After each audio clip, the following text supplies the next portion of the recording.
Multi-21, c'est... Yeah, Multi-21.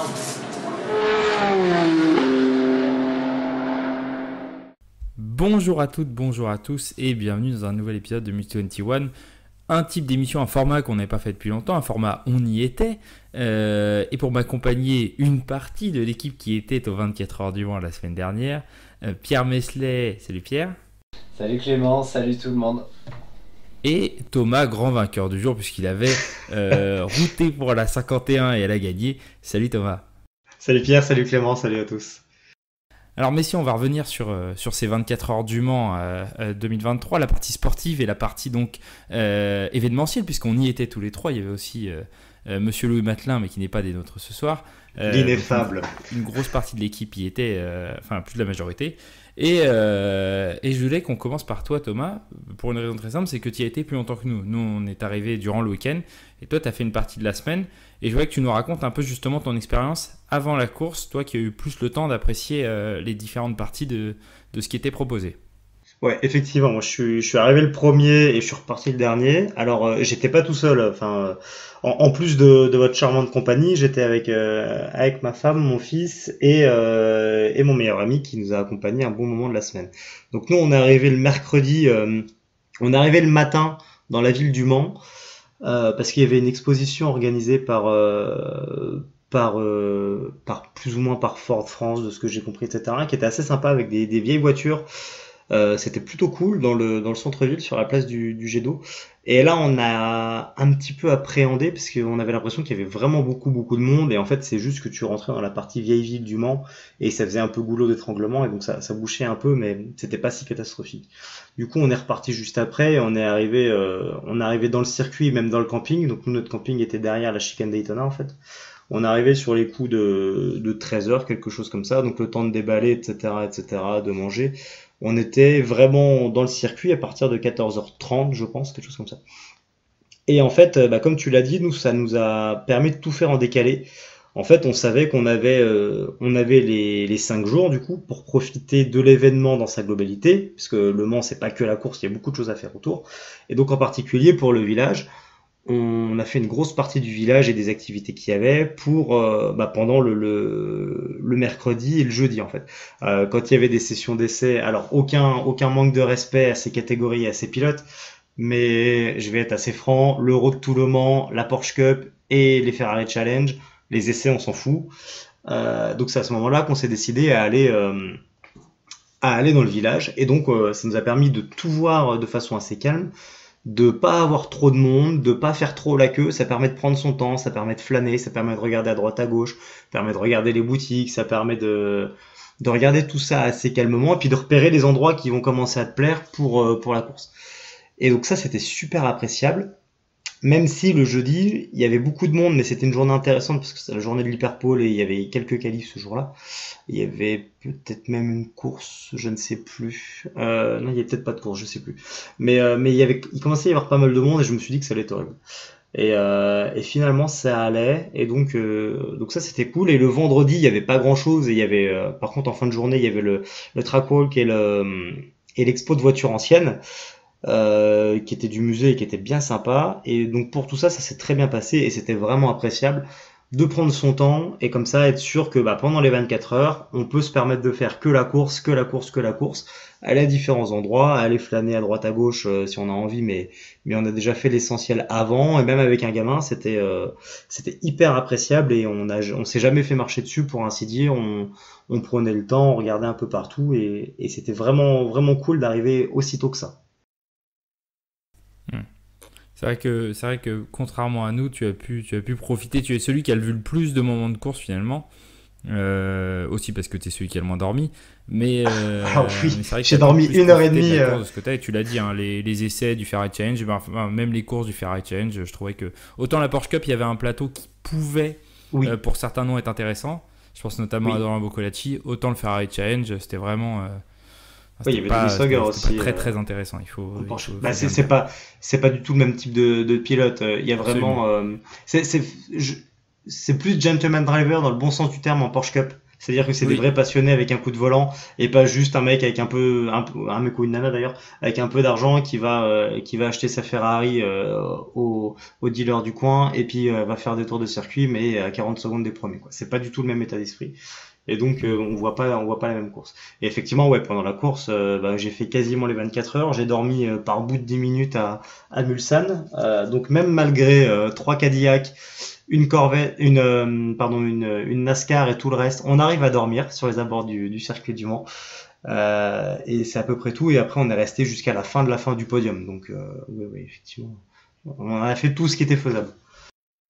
Pierre, toi, c'est un peu l'inverse, puisque t'es arrivé le dernier d'entre nous et t'es reparti le premier. T'avais pris le billet vert en plus, le green Ouais, ticket, pardon. le green ticket. Le Ouais. green ticket.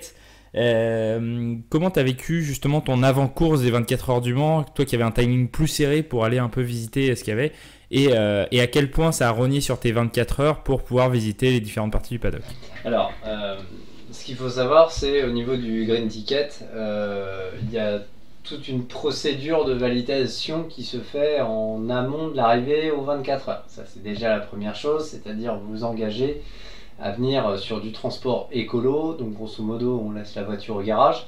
Bon, Le covoiturage marche pas? Je pose la question, hein, je sais plus si... Si, il me semble que le covoiturage je marchait. Et je me crois que demande ça même peut si les passer, voitures ouais. électriques. Les voitures électriques aussi, je Mais crois. j'ai un étaient- doute, étaient donc acceptées. je préfère pas l'affirmer à 100%. Oui, c'est pas un piège que je te pose, hein, je sais pas du Donc, tout. à la base, j'avais prévu de venir en TGV. Il y a eu un petit changement de dernière minute, changement qui s'appelle vélo, qui, comment dire, a fait que j'ai un petit peu changé mes plans. Sachez que la SNCF vous prend facilement 10 euros quand vous venez avec votre VTT ou un truc comme ça. 10 euros où c'est à vous d'emballer votre vélo. Ah, faut quand même le savoir. Je parle d'un VTT, je parle pas d'un vélo pliant. Vélo pliant, c'est sous. Donc là, c'est à vous de venir avec votre vélo, vous l'emballez, machin, vous démerdez. Ça vous coûte 10 balles à l'aller et donc 10 balles au retour aussi. Donc moi j'ai préféré mettre un peu plus de temps pour venir sur le circuit, mais prendre un billet TER. L'idée première était de se dire bon c'est bon, j'arrive à la gare du Mans, même avec mon vélo, même si je suis un petit peu chargé, je mets un coup de tramway et c'est réglé quoi. En 25 minutes je suis sur le circuit. Bon, ce qui s'est avéré c'est qu'il y avait beaucoup de monde à la gare. J'ai laissé passer un premier tramway, j'ai laissé passer un deuxième tramway, j'ai laissé passer un troisième tramway. Chaque tramway était blindé. C'est-à-dire je suis arrivé au Mans, il devait être à peu près 10h, c'est le samedi, c'était blindé. Donc j'ai fait le choix d'y aller en vélo. Alors ça roule bien, c'est-à-dire en fonction de la porte qu'on veut prendre, évitez quand même la porte nord parce que vous vous faites recaler à tous les coups, il y a toute une passerelle etc. à prendre, donc c'est pas le bon plan. Préférez peut-être la porte sud où ils sont un petit peu plus light et ou pour mettre le vélo on va dire en mode sauvage, c'est plutôt pratique. Ça, Clément, Oui, j'ai je pense l'impression que côté porte est et porte sud, c'est là où c'était le plus simple d'arriver en vélo, puisque Ouais. le parking à vélo était plus ou moins dans ces coins-là. Alors que porte nord, Est, comme en tu fait, l'as dit, faut Porte Est, en fait, traverser. c'est là où tu as le terminus du Oui. tramway, du T1. Voilà. Oui, J'en comme tu profite. l'as dit, il faut traverser la piste via la passerelle quand tu arrives côté nord, C'est ça. donc c'est pas du tout Donc, le bon plan. côté nord, c'est pas le bon plan. Enfin, si vous êtes en vélo, c'est pas le bon plan. Maintenant, on y réfléchissait avec Clément. Pour les prochaines années, si vous êtes féru de vélo, bon, bah faites-vous plaisir. Autrement, nous, on était notamment avec des chaises pliantes sous, etc. Je pense que la prochaine fois, on fera le choix de la trottinette électrique, quoi. Ouais, trottinette Ouais, mais- électrique ou trottinette tout court, mais c'est vrai que Trottinette du tout coup court. tu peux la porter en bordoulière, tu peux l'amener sur le circuit, enfin c'est beaucoup plus simple qu'un vélo et ça t'encombre moins, tu peux prendre la navette avec si jamais ça fait trop de distance, enfin c'est peut-être le meilleur compromis pour s'en sortir, parce que on va le dire très clairement, c'est moi qui t'avais demandé d'amener un vélo, parce que Non, mais puisqu'on va- puisque- ton argument était tout à fait valide. Et bon, là, ça mon argument, juste pour l'étayer, c'était de dire que lorsque tu vas aller d'un virage à l'autre la nuit, ou même en fait entre 22h et 8h du matin, tu dois prendre la navette parce que les virages sont assez loin les uns des autres, hein, entre le centre du circuit et puis Arnage, il y a une petite trotte, et puis pareil entre Arnage et Mulsanne où là il y a une grosse trotte. Et surtout que le chemin direct est fermé, donc tu es obligé de faire des détours, voilà, même en étant à pied. Donc c'est ce que je dis à chaque fois, mais on a rarement deux routes de campagne parallèles l'une à l'autre, donc forcément comme c'est des routes entre des villages, bah, tu fais un triangle, hein, vu que la première route, comme dit Thomas, est fermée, tu dois prendre les deux autres. Et ce qui se passe, c'est que une grande partie de la population, notamment nos amis britanniques, prennent leur voiture pour aller d'un virage à l'autre, créant des énormes bouchons, ce qui bloque les navettes. Voilà. Ce qui, en plus, pour l'avoir fait en piéton aussi, c'est très désagréable parce que tu te retrouves dans les pots d'échappement et c'est pas une sensation très bien. Donc finalement, le vélo, c'était le meilleur moyen d'arriver vite au virage, tout en évitant de rester trop longtemps dans les bouchons pour la respiration et tout. Et c'était ce qui me paraissait le mieux. Maintenant, ça, c'était plus entre les virages que sur la partie circuit où effectivement, comme tu as dit, c'est... Ouais. C'est là où quelque je suis chose. pas tout à fait d'accord. Si vous vous déplacez en vélo, déjà, pensez à...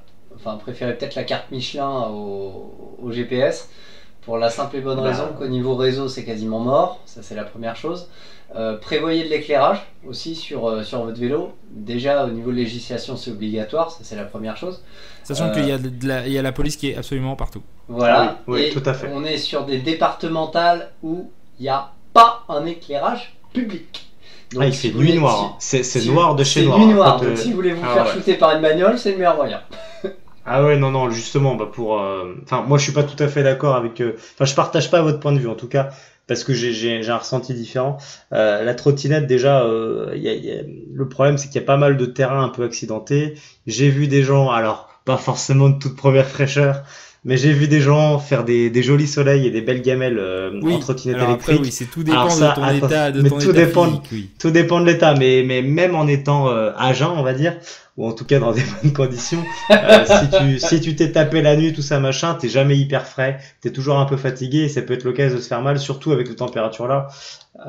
Si t'as envie de pas trop t'habiller, ça peut te faire des dégâts. Et concernant le vélo, moi j'ai vu pas mal de galères chez les gens qui étaient en vélo parce qu'il y a un seul parking à vélo et il est côté tertre rouge à l'intérieur du circuit, mais côté tertre rouge. Pas très loin de la porte Est. Exactement. Sinon, il y avait des vélos un peu partout, mais vraiment entassés à l'arrache contre les barrières. Ça prenait plus de place qu'autre chose et c'était pas hyper agréable de circuler au milieu. En étant bien sur les bords, sur les trottoirs ou quand il n'y avait pas la possibilité sur le côté de la route, je pense plutôt à la centre du circuit, on a failli se faire shooter quelques fois par des vélos quand même. Donc le vélo est vite assez chaotique. En tout cas, les cyclistes sont vite assez chaotiques. Et c'est là-dessus où du coup, quand tu restes côté Bugatti jusqu'au camping au pluriel, t'en as absolument pas besoin, je pense. Par contre, dès que tu veux aller à Arnage ou Mulsanne, le mieux c'est d'anticiper pour éviter nos amis anglois, comme tu l'as dit. Mais je suis même pour l'avoir vu et pour avoir fait 2 heures de navette entre les virages Porsche et Mulsanne, 2h30 même, avec Pierre. 2h30, sachant que le temps de navette normal c'est 10 minutes, on précise. Ah oui, non mais clair, au retour on a mis ça à peu près. Au retour on a mis ça, mais là on est parti vers minuit et on est arrivé vers 2h30 du matin à peu près. Avec Pierre, on a passé de longs moments. C'est ça, on a passé des longs moments à faire des blagues plus que douteuses pour essayer de passer le temps, n'est-ce pas Pierre? En étant en bonne compagnie quand même. En étant en bonne compagnie quand même, c'est vrai. Mais voilà, mais même comme ça, je suis pas vacciné à me dire que le vélo c'est mieux et ça facilite la vie. Pour moi, il y a pas mal d'inconvénients quand même. Alors après, et ce serait juste ça l'intérêt du vélo pour moi. Bon, et sur ce que tu disais, Thomas, je plaide coupable, c'est-à-dire j'ai fait partie notamment de ceux le dimanche où vers 14h30, 15h, j'ai été, pardonnez-moi l'expression, mais obligé d'aller sur le trottoir, donc je roulais mais vraiment au pas. J'étais avec ma sonnette, mes machins, etc. J'y allais vraiment au pas, quand je voyais que ça passait pas, coup de frein, je descendais, je prenais mon vélo à la main. mais c'était impraticable sur la route. C'est-à-dire les voies du Mais ça milieu, m'étonne pas. les voies, enfin tout était blindé, c'est-à-dire dans un sens ou dans l'autre, c'était rempli de bagnoles, de camionnettes, enfin bon, il y en avait partout. Les ronds-points, je vous en parle même pas. Vous l'avez sans doute vu comme moi. Mm. Et comment dire, le marquage au sol en fait servait de voie pour les deux roues mais motorisées. Ouais. J'avais pas spécialement envie de me faire shooter par un scooter ou une bécane. Non, t'as bien raison. Donc T'as bien raison. mes excuses aussi, mes excuses aux piétons que j'ai fait chier avec mon vélo, j'en suis une nouvelle fois désolé, mais entre risquer ma vie ou alors rouler au pas, descendre et mettre quelques petits coups de sonnette gentils, le choix était fait par avant. Puisqu'on parlait de... Vous avez évoqué vite fait le réseau, je voudrais qu'on en parle aussi, parce que ça a été un des autres problèmes du week-end, et encore plus que l'an dernier, parce que l'an dernier, il y a des moments où on manquait de réseau, mais on a réussi à s'en sortir sur le week-end. Tu sais Là, dire, il y avait combien de monde l'année dernière à peu près au moins? Alors À la- comme ça, à je te 10 000 dirais près, 100 000 de moins, je dirais, mais Ah ouais. j'ai plus les chiffres en tête. Mais Ouais, donc il faudrait que je les retrouve, parce que je vais te dire une bêtise, donc je les ai pas sous les yeux, mais il me semblait que c'était un truc comme ça. Toujours est-il que là, dans 244 l'enceinte du 000. circuit même, c'était on va dire de 10h30 le samedi jusqu'à 17h le dimanche à peu près. Et je parle de l'enceinte du circuit, hein, pas des virages à Arnage ou Mulsanne où là on avait du réseau un petit peu. Mais Ouais. vraiment dans l'enceinte du circuit, on n'avait rien du tout. Dans l'enceinte du circuit Bugatti, c'était impossible de suivre la course en live timing quand tu étais Moi un peu j'avais leader, dit, j'avais dit arrêtez, enfin comptez pas sur le réseau à partir de 10h le matin et ça a pas trop raté. Ouais, voilà, c'est ça, ouais. Et même, je vais te dire, moi je suis retourné au circuit à 3h30 du matin. Enfin, j'y étais dans la ligne droite des stands, j'y étais de 2h à 3h30 du matin, un truc comme ça. Et j'ai commencé à avoir du réseau vers 3h30, vraiment sur la fin, j'ai commencé à avoir du réseau, mais avant c'était vraiment bouché de chez bouché. Et ça, c'est un des autres points, c'est un des rares points négatifs, parce qu'on va quand même parler des points positifs après. Depuis le début, là, on parle des points un peu négatifs, mais c'est un des rares points vraiment négatifs, c'est l'absence de réseau. Et quand même, quand tu proposes une application comme le fait les 24 heures du Mans pour suivre la course, c'est un peu compliqué quand tu peux pas suivre la course sur l'application qui est dédiée à suivre la course pendant le week-end, quoi. C'est ce que j'allais dire. C'est ce que j'allais dire avec Pierre quand on est parti vers minuit jusqu'à Arnage. On a essayé de suivre la course via l'appli WEC, soit pour avoir le flux vidéo qu'on a vite abandonné, soit pour avoir le live timing. Même le live timing, on a dû l'abandonner jusqu'à 2h30. Après, une fois qu'on y était, on en avait plus besoin. Parce que oui, en fait, c'est ça quand même qu'il faut dire. Hein. C'est pas juste que on veut du réseau pour avoir du réseau. C'est qu'il y a un moment où quand tu passes, quand t'es dans les 24 heures et que tu passes, allez, 1, 2, 3 heures loin de la course entre guillemets, bah t'as envie de savoir ce qui s'est passé. Et typiquement nous ça a pas raté, on a raté l'abandon de la 7, on a raté l'arrêt de la 50 pendant 25 minutes, on a raté ce genre de choses qui étaient quand même des tournants dans la course à mon sens. Donc l'idée c'est juste de suivre la course parce que autant quand t'es dans l'enceinte t'arrives toujours à suivre, il y a toujours des trucs, mais dès que tu sors c'est fini. Et alors je comprends que tu peux pas avoir à chaque aire de navette, enfin à chaque point stop de navette, tu peux pas avoir un écran, ça je suis d'accord. Mais il y a un moment en fait où tout le monde fait pareil, tout le monde essaye de suivre la course et là le réseau est saturé. Et donc pour revenir sur les affluences de l'année dernière, il y avait 244 000 personnes et cette année c'était 325 000. Donc on n'est pas du tout sur le même, la même tu vois, c'est ce que j'avais en tête. Et l'an dernier, c'est vrai qu'on a eu quelques petits problèmes au moment du départ et de l'arrivée dans ces eaux-là, mais le reste du temps on était quand même assez, enfin c'était quand même assez fluide. Je veux dire, dès le début de soirée, on commençait à retrouver un réseau fluide et c'était plutôt agréable. Là vraiment, j'ai trouvé que c'était très compliqué, et même pour se retrouver du coup avec des gens. Nous, on a essayé de retrouver d'autres gens avec Pierre qu'on connaissait, des gens de Twitter et tout, et ça a été un peu compliqué de tous se retrouver parce que, alors qu'il était midi à ce moment-là, hein, mais parce que c'était déjà saturé comme tu as dit depuis 10h du matin. Et ça, ouais, et même par SMS, c'était pas simple. Ouais, même par SMS, c'était pas simple. On va quand même parler des points positifs. Je vais juste donner un dernier truc négatif sur les points. Ouais, moi aussi un dernier point négatif. Vas-y, je te laisse commencer. La course finit à 16h, mais les navettes terminent à 16h.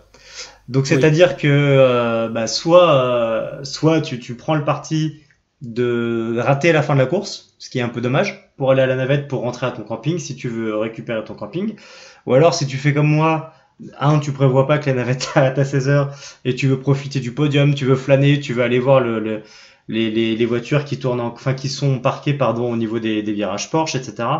Si tu fais tout ça, bah, tu repars, il est facilement 17h, 17h30 et t'as plus de navette et t'as une semaine plus 24 heures dans les pattes. Enfin, moi en gros à peu près sur la semaine complète, j'ai fait entre 65 et 70 km à pied.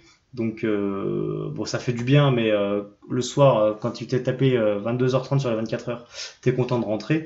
Le retour au camping, enfin moi j'avais quasiment le camping le plus excentré, un peu faute de place d'ailleurs, mais peu importe. Enfin j'avais le camping le plus excentré. C'était très long pour rentrer. Le trajet à pied m'avait l'air interminable, alors que la veille je l'ai fait en étant bien frais à 7h du matin. Je l'ai fait en 35 minutes d'une trotte et ça m'a paru court comme jamais. Et là, c'était le contraire. Donc, ça, c'est aussi le truc à prévoir. Et c'est le point dommage. Comme en plus les campings sont fermés jusqu'à 17h, ils auraient pu prévoir d'avoir des navettes jusqu'à 16h30, 17h pour permettre aux gens de rentrer, quoi. Et tu me fais penser que moi, j'ai pris la navette à aller pour aller sur le circuit vers midi le dimanche avec des gens qui n'étaient pas au courant que ça terminait à 16h. Donc, il y avait en plus un problème de communication, ce qui fait que beaucoup de gens, je pense, se sont retrouvés à 16h, 16h30 aux arrêts navettes en se disant bah, comment est-ce qu'on fait, alors qu'il n'y en avait plus du tout et que c'était à la décharge de l'organisation, sur tous les panneaux, enfin sur chaque point stop, il y avait un panneau sur les panneaux, c'était marqué. Sur les panneaux, c'était marqué, et c'est comme ça que je l'ai vu, hein, parce que je l'ai attendu. Enfin, je suis allé voir si elle y était. J'ai vu qu'il y avait pas grand monde, donc j'ai flairé le truc, mais en allant voir, c'était bien marqué 16h. C'est juste qu'on n'a pas regardé. Mais ouais, par contre, ils auraient pu prolonger d'1 heure parce que bah, quand la course s'arrête à 16h, les gens rentrent pas à 15h45, quoi. Surtout pour voir l'arrivée, qui est peut-être un des moments phares. T'as pas envie de rater l'arrivée, surtout avec une édition comme celle de cette année. Donc ça, c'est un peu dommage. C'est clair. L'autre petit dernier truc négatif, mais qui va nous permettre d'aller sur un truc positif, c'est les horaires d'ouverture des magasins. Alors moi, je l'ai déjà dit, mais pour les gens qui viennent comme nous le week-end, vu le monde qu'il y avait dans les magasins, je suis passé à 18h dans la zone village, pas constructeur, mais la zone village shop, donc celle qui surplombe le paddock. Et c'était impossible de circuler. Il y avait un monde absolument dingue dans tous les magasins parce que tout le monde le fait à ce moment-là. Et je me dis, c'est complètement dommage de terminer les magasins à 1h ou 2h du matin pour une fois dans l'année. Faire un 24 heures sur les magasins, je pense que ça serait quelque chose d'assez cool. Ah, j'avais pas cette info. Je savais pas qu'ils arrêtaient dans la nuit. Bah ouais, tu vois, et il y avait plein de gens qui étaient encore dans le paddock, enfin qui étaient encore dans la zone des stands, parce que nous on y était, je te dis, vers 3h30 du matin, il y avait plein de gens avec nous, et je pense que moi j'aurais été chaud pour aller faire un tour à ce moment-là. En plus, ne nous le cachons pas d'un point de vue commercial, mais une partie du public étant un petit peu attaquée à 2h30 du matin, si tu ouvres ton magasin, ils sont peut-être plus enclins à consommer aussi, donc c'est pas mauvais non plus pour les affaires, donc finalement c'est bien pour tout le monde, et ça permettrait de désengorger le 18-21, qui est vraiment un horaire où c'est l'enfer d'essayer d'aller dans un magasin. Tu vois, à contrario, le matin, j'ai voulu aller acheter mon merch Ferrari numéro 51, on va en parler, vous en entendrez parler très longtemps, et il apparaîtra en live, vous inquiétez pas. J'y suis allé une première fois vers 10h, entre je crois la course de Ferrari et la course de Porsche. C'était fermé parce que, enfin, le shop Ferrari était fermé. Donc moi j'étais au Dunlop. Le shop Ferrari était fermé parce que il devait y avoir un événement avec les pilotes à ce moment-là. J'y suis retourné à midi du Dunlop jusqu'au shop Ferrari qui était pas le plus proche, hein. Il était quasiment à l'autre bout du village. Pour revenir, en tout, j'ai mis 15 minutes. Et le temps d'acheter des trucs et de faire la queue, etc., j'ai mis 15-20 minutes. Donc sur ces horaires-là, c'était encore bon et c'était le samedi à midi. Donc ça dépend vraiment des heures et il y avait personne. J'ai fait 5 à 10 minutes de queue. Mais parce qu'à ces horaires-là, tout le monde est déjà en tribune à attendre la course, à attendre le départ. C'est ça. On avait l'avantage d'être plusieurs et donc il y avait toujours des gens pour se relayer pour garder les places. Ça c'est vrai. Du coup, puisqu'on parle des boutiques, parlons du coup de tout ce village et à quel point c'était très bien organisé. T'en as parlé un peu Thomas tout à l'heure, mais je tiens à le souligner par rapport aux années précédentes. Je trouve qu'entre l'espace qui était dédié aux constructeurs qui étaient présents, l'espace qui était lié à la zone hydrogène, la family zone, les shops de la partie qui surplombe le paddock, la gaming zone, le nombre de restaurants. Enfin, je sais pas ce que vous en avez pensé, Pierre, je te laisse commencer, mais moi j'ai trouvé ça nickel. Il y avait beaucoup de choix, il y avait de quoi animer tout le monde, des plus petits aux plus grands, des passionnés aux néophytes. C'était vraiment une offre très très riche et très très complète, je trouvais.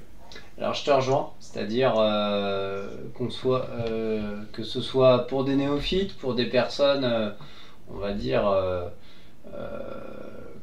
un petit peu plus, un petit peu plus, on va dire, dans le move, affûté.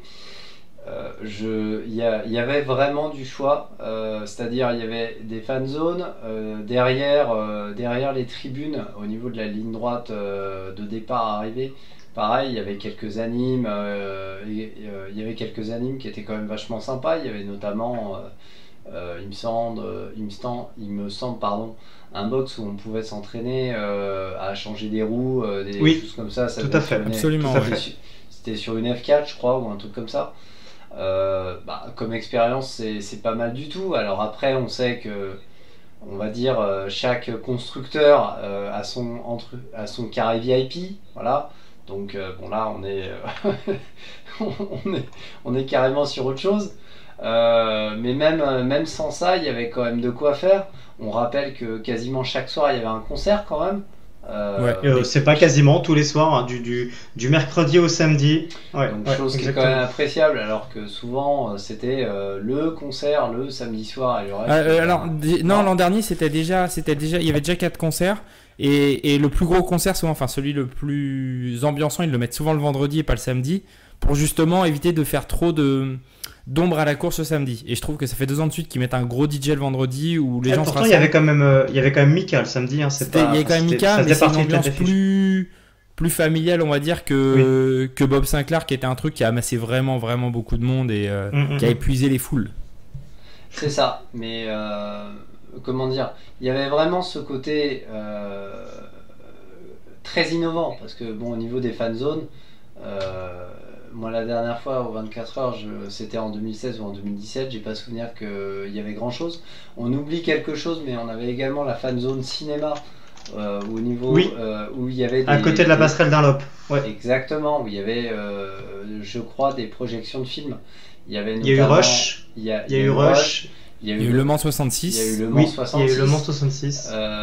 Il n'y a pas eu le film Le Mans avec McQueen? C'est bien possible. J'ai pas eu toute la programmation. Je l'ai pas vu passer, mais c'est possible, oui. Grand Prix aussi, peut-être? Je sais pas. J'ai vu Rush et Le Mans. Enfin, j'ai vu que c'était j'ai vu le Rush et Le Mans 66 aussi. Mais en tout cas, il y avait beaucoup de choix, ouais. C'est ça. Ouais. Et je trouve que c'était plutôt bien pensé. On avait ce côté cinéma, en même temps on pouvait suivre la course de par la multitude des écrans géants, donc ça vraiment un grand merci un grand merci à la CO, parce que depuis des années pour ça ils font vraiment un travail exceptionnel. Qu'on soit prêt, on va relativiser, mais quand on est dans l'enceinte du circuit, faut le vouloir pour pas pouvoir suivre la course. Ouais, notamment sur la partie Bugatti. Même partout, hein, même côté, enfin, pour côté Mulsanne, il y a côté karting. Alors côté karting, il n'y a pas d'écran. Il n'y a pas d'écran. Par contre, tu as toujours les speakers et tu as un écran qui est où est-ce qu'il est l'écran? Je sais plus où est-ce qu'il est l'écran le plus proche, mais il est pas dans la zone karting, mais il est pas dans le Bugatti, il est un peu avant. En tout cas, nous, à un moment, on s'était mis au-dessus des bâtiments entre les deux kartings là. Là, tu vois pas les écrans, donc tu les vois sortir des virages Porsche jusqu'à la chicane. Qui a un point de vue incroyable. Ouais, c'est un point de vue incroyable, ça passe super vite. T'as un écran au niveau de la passerelle Porsche qui est juste après la sortie du virage de Maison Blanche. Ah ouais, mais il doit pas être visible alors depuis l'endroit où j'étais. Non. Mais par contre, quand t'es à Mulsanne et quand t'es à Arnage, t'as des écrans. Et ça, c'est super appréciable. Ouais, absolument. Ouais. Donc Pierre, tu disais. Oui, non, mais enfin, y a pas de souci, et je pense que, enfin, on peut continuer comme ça. C'est plutôt sympa qu'on puisse interagir les uns les autres, plutôt que ça soit des enfilades de monologues. Moi, sincèrement, j'ai trouvé vraiment que c'était super bien. Il y avait aussi une sacrée diversité au niveau boisson. Je tiens à souligner qu'on n'était pas sur des tarifs très excessifs, comme ce à quoi on pouvait s'attendre. On était sur, par exemple, un demi de Carlsberg, on était à 4,50. La pinte, on était à 8 €. Ça dépend des endroits, parce que tu pouvais monter vite à 10-12 la pinte, sans compter la consigne. Donc, ça dépendait de la proximité des Anglais. Ouais, ça dépendait de l'endroit, ça dépendait de la proximité et des Anglais et de la piste. Mais tu pouvais quand même monter. Par contre, mais t'as raison. Par contre, le truc à savoir, c'est dès qu'on avait un gobelet, fallait bien penser à garder le gobelet.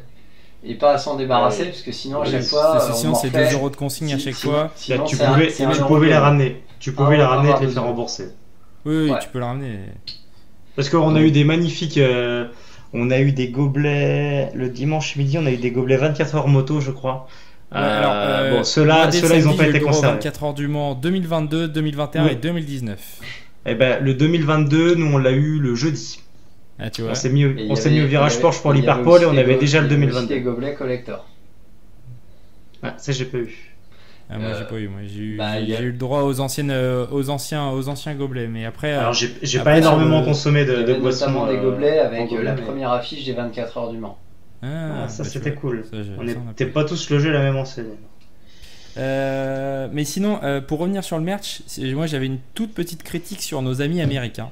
Oui, Oui. Que ce soit au stand NASCAR ou au stand Corvette, mon Dieu la qualité. Des espèces Ouais. de t-shirts floqués à 10 € imprimés par rapport à ce que j'ai vu chez Porsche ou chez Toyota où le merch était nickel.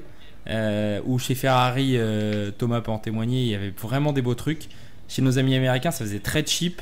C'était même pas les livrets, de la livrée du Mans pour la Ah, ça, j'ai pas NASCAR compris. et pour la Corvette, c'était les livrets actuels. Mais bon, ça faisait très très très bas de gamme et très très cher pour ce que c'était.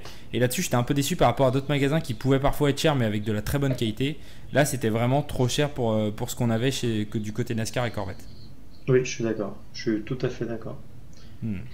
c'est Tout à fait d'accord. c'est toi-même, je crois, Clément, qui disait que bon, déjà il y avait un problème de taille. On sait que nos amis, Non, c'est Thomas qui disait ça, ouais, qu'il y avait un problème de taille, qu'ils avaient plus que du 4XL. C'est ça. Bon, on sait qu'il y a une légère différence de morphologie entre nos amis américains et nous, on va dire. Mais voilà, je pense qu'ils ont jugé. Ils ont été un peu justes en matière de quantité. Et oui, de ce que vous disiez, pareil, je suis allé faire un petit tour. C'est vrai que ça volait pas haut. Alors que Garage 56, bon, je pense que il faisait le show, c'était un événement. Justement, c'était. Ouais, il y avait moyen à ce que ce soit le merch le plus vendu quasiment du truc. Ouais. Hein. Il y avait moyen de faire quelque chose. Pour Ouais, Corvette, c'était le happy end. Il y avait peut-être moyen de faire les choses. Puis même Cadillac avec le retour. Enfin, moi, j'aurais Ouais. du beau merch Cadillac que j'aurais acheté parce que les voitures sont fantastiques, les équipages sont attachants, les clair. voitures sont Non, mais c'est performantes. Pour moi, c'était un peu les équipes américaines sur la piste, c'était un peu le coup de cœur. Et du coup, c'est presque décevant de pas avoir du merch de qualité. Parce que tu dis, mais c'est pas possible, quoi. Jamais je porte ça. Et puis si je le porte, je le lave 2 fois et il est flingué, quoi. Donc ouais, ça donnait pas envie. Alors que le village au global était bien. On avait aussi l'opportunité de voir des voitures. Alors pas 10 000, mais il y avait la 489P qui était exposée chez Ferrari. Il y avait une 9X8 chez Peugeot et chez Total. Je parle juste des voitures actuelles. Il y avait la Garage 56 qui était exposée sur le stand NASCAR. Il y avait la BMW. Chez BMW, on avait amené C'était une maquette.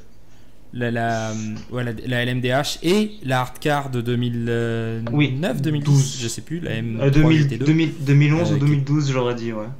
Ah ouais, peut-être, t'as raison Ouais, d'ailleurs. C'est peut-être que mais je l'ai trop daté. par contre, Mais la oui, maquette, tu vois que c'était une très, maquette très- et c'est dommage, quoi. Elle était, oui, sur la GT2, ouais. Par contre, la maquette, tu vois qu'elle était cheap par rapport aux autres qui avaient l'air d'être des vraies voitures. Oui. Et un peu plus haut dans le village, enfin pas vraiment dans le village, mais derrière les paddocks, il y avait l'Aston Martin du team TF qui rendait hommage à la livrée Pescarolo. Elle était exposée Absolument. un peu plus haut, ça, ouais. Donc Elle était c'était exposée intéressant. un peu avant le virage du raccordement, ouais. C'est ça, Il y juste avait- avant le carré VIP Ferrari. Il y avait même une Pescarolo, je crois, qui était exposée. Il y avait, alors oui, sur les anciennes, il y avait une Pescarolo de 2003, on avait la Cadillac de 2001, il y avait une 911 GT1, et il y avait quoi d'autre chez Porsche? Il y avait une Il y avait deuxième une Porsche. Mazda 728B, il me semble, et 728 ou 787B? 767, il me semble. C'est une 767, je crois. c'est 767, c'est elle qui était là, je l'ai vu de loin, donc. Je crois, il y avait une Rondo. Il y avait une Oui, il y avait une Rondo, Rondo, il y avait absolument. une Jaguar XJ9, il y avait Ouais. une mince, qu'est-ce qu'il y avait d'autre? Il y avait une Toyota TS 030 ou 040. je ne La sais 030, il y plus. avait la 030, la première Ouais. du retour. Non, alors la 020 alors. Non, non, pardon, la 030. Non, t'as raison, t'as raison. La La 030. 030, celle du Ouais, retour. Ouais. c'est la 030, ouais, celle du retour. Enfin, il y avait ouais, il y avait une deuxième Porsche, mais je sais plus laquelle. Il y avait la Audi Onetron pour rendre hommage Oui. à Ken Block, ce que je trouvais très Et- très beau, mais très classe Il de y la part avait, d'Audi. il y avait aussi une R18. Il y a aussi la dernière R18, celle de 2016, absolument. Oui. Enfin, Et c'était- on n'en a pas parlé. Il y avait une autre voiture qui était fantastique. C'était la fameuse Mustang GT3 qui Oh va là là. courir à partir de l'année Ouais, prochaine. Si on peut en parler 2 secondes de cette voiture, donc qui roulera l'an prochain en GT3, c'est la prochaine GT3 de Ford qui se base donc sur la Mustang, qui arrivera avec au moins un Proton l'an prochain, mais qui là était dans une livrée spécialement Ford Performance et qui était exposée et qui, je sais pas ce que vous en avez pensé messieurs, mais que ce soit au niveau Magnifique. de la ligne de la voiture ou de la Incroyable. livrée, je la trouve incroyable. Incroyable. J'ai envie qu'elle roule avec cette livrée. Incroyable. Oui, je suis totalement d'accord. Il en faut une avec cette livrée, elle est magnifique. C'est vraiment, elle est vraiment très très réussie. Et puisque ça me rappelle, la dernière fois que j'avais vu un constructeur vraiment se donner aux 24 heures du Mans, c'était Ford en 2016 pour leur retour. Vous avez un cinéma 360 et toute la gamme sport qui était là, donc la Focus, la Fiesta, la GT, la Mustang, tout le monde était là. Mhm. Et là, j'ai trouvé que leur stand était très sobre, mais il y avait ce qu'il fallait, c'est-à-dire la prochaine voiture. Eux, ils sont venus avec une voiture annoncée pour un prochain, et c'était vachement bien. C'est ça. Et la voiture était vraiment là. Pas comme nos J'allais amis chez dire, Alpine au contraire d'un qui nous ont constructeur vendu un français truc. nommé A qui a Ah mis là du là. temps avant de nous montrer la voiture, qui ne l'a montré qu'après. Bah, surtout qu'en fait, ils faisaient la présentation le même jour, mais 2 heures avant par rapport à Ford, et tout le monde s'est dit, bah c'est sur leur stand, parce qu'ils avaient un stand où ils présentaient la 110 Eternity et la 290 Beta, qui sont des protos de ce qui doit arriver dans le futur. Et on s'est dit, bon bah ça va être là, mais c'est bizarre, il n'y a pas trop la place, machin, tout ça. Et en fait, c'était bien présenté au Mans, mais dans des bâtiments à l'extérieur de l'enceinte, ce qui fait toujours plaisir pour les gens qui viennent ici et qui viennent payer leur billet. On invite des VIP à l'extérieur. Donc chapeau à Ford pour avoir fait ce qu'ils ont fait. Et l'Alpine a été débarquée sur le stand Alpine. Je parle de l'Alpine LMDH. Hein. Elle a été débarquée sur le stand Alpine vers 7h30 le samedi, puisqu'en arrivant sur le circuit, je l'ai croisée. Ils étaient en train de la reculer sur le stand. Donc c'est seulement à ce moment-là qu'elle est arrivée. Donc si vous êtes arrivé le samedi sur le circuit ou le dimanche, vous avez pu l'observer et l'apercevoir. Absolument. Mais quand on est arrivé en avance, au moment de la présentation, elle n'était pas là et la CO n'était pas du tout au courant de ce qui allait se passer. Et au niveau des voitures qui étaient présentes, d'après mes photos, il y avait aussi la 911 RSR d'il y a 1 an ou 2 en catégorie GTE. On avait aussi, donc comme tu l'as dit, la Onitron. On avait des NASCAR, on avait 3 voitures de NASCAR. 2 des années 70 Ouais. et la Celle de Toyota de cette Kobayashi. année que Kobayashi va conduire à Indianapolis, il me semble. Absolument. On avait la DS de Formule I Gen 3, donc celle de cette année pilotée par Vergne entre autres. On avait aussi une moto du team VDS et à l'extérieur du circuit, à l'entrée du musée en fait, on avait une GTR Nismo et une Bugatti EB110 du plus bel effet. Voilà à peu près les voitures de course qui étaient notables au cours du circuit. Donc c'était sympa. Puisqu'on est sur les voitures, on en a déjà discuté entre nous durant le week-end, mais parmi les voitures qui étaient en piste, parmi les 62 engagés en piste sur ces 24 heures du Mans 2023, quelle est la voiture qui vous a fait Allez, vous pouvez m'en donner trois voitures qui vous ont fait le plus bel effet. C'est une vraie question, Clément. Je te laisse commencer toi, parce que je sens que ton top 3 va être facile. On va tous être d'accord. Alors, pas forcément. 3. Sur la 3e marche du podium, je ne sais pas. Je mettrais ex aequo la Peugeot et la Porsche. La Peugeot pour le côté, je parle vraiment des hypercars du coup, hein. Mais la Peugeot était incroyable. Visuellement, elle est incroyable et la livrée était magnifique. Super boulot là sur la livrée, elle était vraiment très très belle. Et la livrée Porsche pour les 24 heures était, je trouve, vraiment très belle aussi. En photo, j'étais pas du tout convaincu. Beaucoup plus belle en vrai qu'en photo. Je trouvais qu'en photo, elle rendait pas très bien. Et là, alors, en vrai, c'était très beau. Autant la Hertz Jota est moche dans tous les cas, qu'on se le dise. Oui.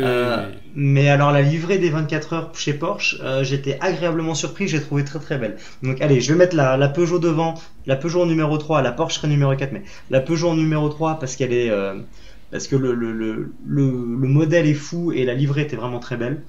Mais sinon, les 2 premières marches du podium vont être 100% aux couleurs des USA. En deuxième, c'était évidemment la Cadillac qui faisait un bruit des enfers, qui était, je trouve, incroyable visuellement. Elle est magnifique. Les livrées étaient toutes, enfin, c'est les mêmes livrées qu'on a vues en IMSA et je les trouve parfaites.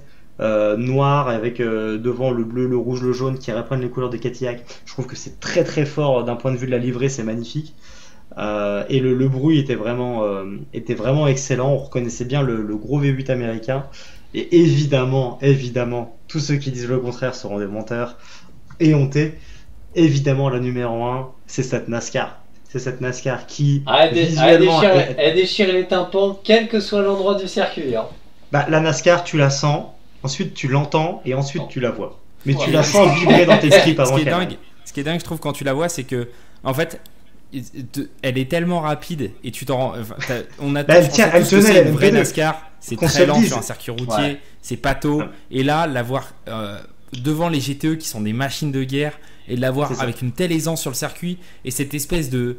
Enfin, t'as l'impression qu'elle passait en force à chaque fois et que tout passait. C'était, je trouvais que visuellement, moi c'est ce que j'ai tweeté, hein, mais c'est de toutes les stock cars / touring cars que j'ai eu dans ma vie, c'est la plus rapide. Ah oui, des PM Class 1. Mais elle fumait les GTE. Et encore, elle était au cul de certaines LMP2. Non, ah oui, en ligne droite, complètement dingue. En ligne droite, ça tenait les LMP2, c'était incroyable et c'était légèrement plus lent que les GTE en virage, mais pas de beaucoup. Et en ligne droite, il y avait pas match quoi. Enfin, déjà il y avait 4 secondes en qualif. Alors pas dit que sur un tourniquet, ça soit le même tarif. Ouais. Mais déjà qu'elle match les GTE parce que souviens-toi quand on en avait parlé ensemble, quand ils avaient annoncé ça, on avait très peur que ce soit une chicane mobile parce que trop de pâteau dans les S-Porsche et en fait non, elle collait la route dans les S-Porsche, c'était trop cool quoi. C'est là que tu vois qu'ils ont fait un énorme boulot sur la voiture et que c'est bien une NASCAR, ça y a pas de doute, c'est bien une base NASCAR, mais elle est modifiée, elle est allégée. Je pense que niveau moteur, elle est un peu boostée aussi. En tout cas, il y a pas de restriction. Et c'est un travail de plus d'1 an parce que leur arrivée, ça s'était déjà fait dès 2022. C'est ça. Donc non, mais big SO à Hendrick Motorsport pour le travail. Mais en plus, elle est énorme, elle est vraiment grosse. On avait l'impression qu'elle était une taille au-dessus de tout, surtout derrière les protos. Derrière les GTE, c'était un petit peu moins choquant, mais derrière les protos, c'était vraiment. Franchement, moi j'ai l'impression que c'est pas la safety GTE parce que c'est le seul truc qui pouvait rivaliser en termes de taille. C'est exactement ça. Et le son que ça faisait, enfin, du coup, encore une fois, pour l'avoir entendu partout, je me rappelle, je sais pas si tu te rappelles, Pierre, quand on est arrivé à Mulsanne. Ah, pour moi, du coup, moi c'est le meilleur endroit. Mulsanne, c'était le meilleur endroit pour l'entendre. Tu arrives un petit peu en amont de Mulsanne, en fait, on va dire, aller peut-être 300 mètres après la sortie du virage, côté Arnage.